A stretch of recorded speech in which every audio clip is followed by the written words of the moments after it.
So ayan guys, magbabalat ako ngayon ng durian, ng aking durian na napakasarap. Kasi ang bango-bango na po niya oh. Dahil matagal na ito sa akin, mag-iisang linggo na kaya bubuksan ko na ito. Mahirap siyang buksan guys at saka ang sakit sa kamay dahil nung nagbukas ako nung nandun na kami kila ate. Natusok ako, dumugo yung aking daliri guys. Ayan. So ayan, babalatan na natin siya, ay bubuksan na natin. Kailangan ng basahan o tela para po hindi tayo matusok. Ayan. Ayan po, ang lambot na po. Tsaka nangangamoy na. Ito nakatawa na. So hindi na ako mahihirapan pang magbukas kasi nakatawa na dahil napakatigas po nitong buksan. Nung pagkadating nito, kinabukasan, nagbukas na po ako, napakatigas at saka ang sakit-sakit sa kamay. Ngayon po, nakatawa na yung durian kaya hindi na po siya mahirap buksan dahil mayroon na siyang guide kung paano natin siya bubuksan. Kaya ito, samahan niyo ako guys at magbubukas tayo ng durian. Napakasarap na durian. Ito na. Ayan, nabuksan na natin. Napakadali lang pong buksan kapag hinog na hinog na. Ayan guys, kasi malambot na po yung niya balat. Napakatigas po ng durian. Ayan, ilalagay ko na po dito sa container at bubuksan ko na po itong lahat. Bango. Tikman na natin. Ang sarap guys. Ay, ang aking abebe, kumakain din po yan ng durian. Ayan, bigyan natin ng ating abebe. Ayan, kain ka bebe. Yung kumakain po yan kung ano po yung kinakain ko, kumakain din po siya. Ayan tingnan nyo po. Gusto rin niya. Yung iba po hindi kumakain nito, napakasarap po ng durian at saka maganda po ito sa health natin. Huwag lang pong sosobra. Moderate lang yung kain. Kasi ang durian po, meron po tayo makukuhang benefits katulad po ng sulfur na ikabubuti ng ating katawan kapag meron po tayong sulfur sa pamamagitan po ng durian. Ayan, kaya po kumain na kayo ng durian dahil masarap po ito. Matapang lang po yung amoy niya pero hindi naman po siya mabaho. Pag naman sobra po ang kinain ninyo ay nakaka-high blood naman po pag sobrang maraming kinain. So ito naman, hindi naman ako nito ma-high blood kasi 2 piraso lang naman ito. At saka maliliit din yung iba dahil sa hindi naman po lahat lumalaki yung mga buto nito. Ito naman pong aking abebe guys. Ayaw umalis dito sa aking tabi. Naaatat na rin po siyang kumain. Ayan tingnan po ninyo itong aking abebe at hindi tumitigil ng Ayan yan Excited na rin uling subuan ng durian. Mamaya susubuan ko siya. Grabe naman itong aking abebe. Naka na yung nguso niya dito sa ginagawa ko. Ayan, subuan na nga kita. Tingnan po ninyo, aso kumakain ng durian. Wag ko daw tatawaging aso, sabi ni Sweetie, kundi bebe. Ang aming bebe na matakaw din sa durian. So pag nabalatan ko yan at nandun na ako sa baba sa bahay, dito kasi ako sa garden pag kumain ako ng marami, mas marami din po siyang nakakain. Sarap-sarap. Sarap talaga ng durian. Ay, kain po tayo. Sarap-sarap ng durian.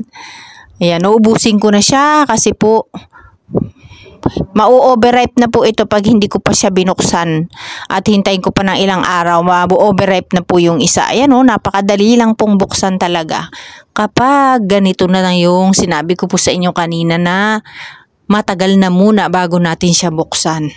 Ang sarap pala nito guys magbukas kapag hinog na hinog kasi katulad ng nabanggit ko kanina, ang lambot po nung balat na nito.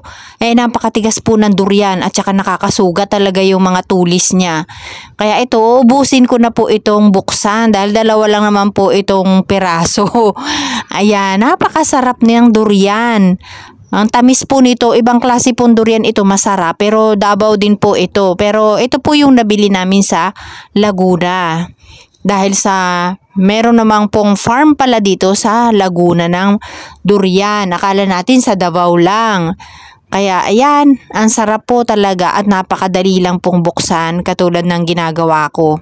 Ang hirap po nito kasing buksan dahil sa yung una ko ngang ginawa na napakatigas. Kaya kailangan pala pag bumili ka ng durian, wag mo kaagad bubuksan. Stay mo muna ng ilang araw sa'yo. Katulad nito, mag-iisang linggo na po itong aking durian dito sa bahay. So, nung pinindot ko yung labas guys, ang lambot na. Kaya ito, binuksan ko tapos nakatawa pa siya o nakangiti. Hindi na po tayo mahihirapan na magbukas dahil sa malambot nga po siya. Kaya, ayan na po yung sikreto pala ng pagbubukas ng ng durian. Para hindi tayo mahirapan, hintayin muna natin siyang lumambot o mahinog ng ayos para po hindi tayo nasusugatan katulad nung nangyari sa akin nung nakarang araw na nasugatan ako at dumugo yung aking daliri. Dahil 2 daliri po yung tinamaan sa akin. Kaya po masakit, nakakatakot siyang magbukas kapag hindi ka marunong magbukas ng durian.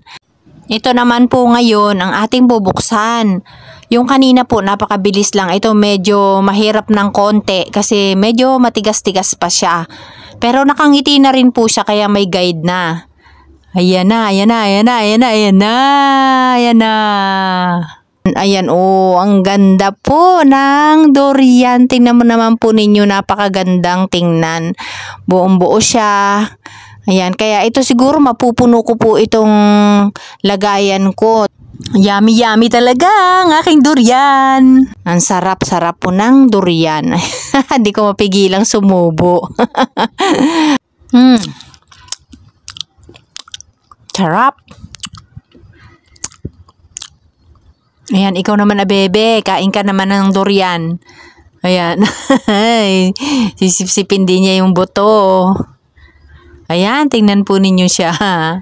So yun guys, tatapusin ko na po itong aking pagkuha ng mga laman ng durian. Napakaganda po Ang ganda talaga. Yummy yummy pong tingnan ng ating durian. Napakasarap siya. Kaya sa mga nagsasabi pong mabaho, hindi po totoo yan. Ayan, tingnan po ninyo na. Yummy yummy yummy po talaga ang itsura niya. Dilaw na dilaw na. Napakasarap po talaga kapag natikman ninyo. Pwede po ninyong itry na tikman sa mga hindi pa po kumakain. Huwag na lang po ninyong pansinin yung amoy. Napakasarap po talaga. Ang ganda po. Napakaganda po ng durian. Dilaw na dilaw. Ang ganda ng itsura po niya Ayan, mapupuno ko na po yung aking container. Yan ganda po So yan guys, napuno ko na itong aking Tupperware. Kaya yan, napuno na, sarap guys yung ating durian. Hinog na siya at napakasarap po talaga nitong durian na to. Kasi merong ibang durian na hindi po masarap. Nakakain na ako noon, mapait. Meron akong nabili noon, mapait. Pero meron din akong nabili na napakasarap noon. Nakabili ako ng masarap na ganyan. Ayan, di ko mapigilan. So, kakain muna ako guys ng isa. Yummy, yummy. Sarap. Sarap po talaga. Ang sarap-sarap ng durian. Kaya po kumain na kayo. Ang sarap. Sarap-sarap. Yan, ayan yung buto. Isa pa. Isa pa uli. Ayan. Sarap po. Ang sarap talaga ng durian. Napakasarap. Ayan. Di naman po siya mabaho Matapang lang po yung amoy niya. So mga nagsasabi mabaho daw.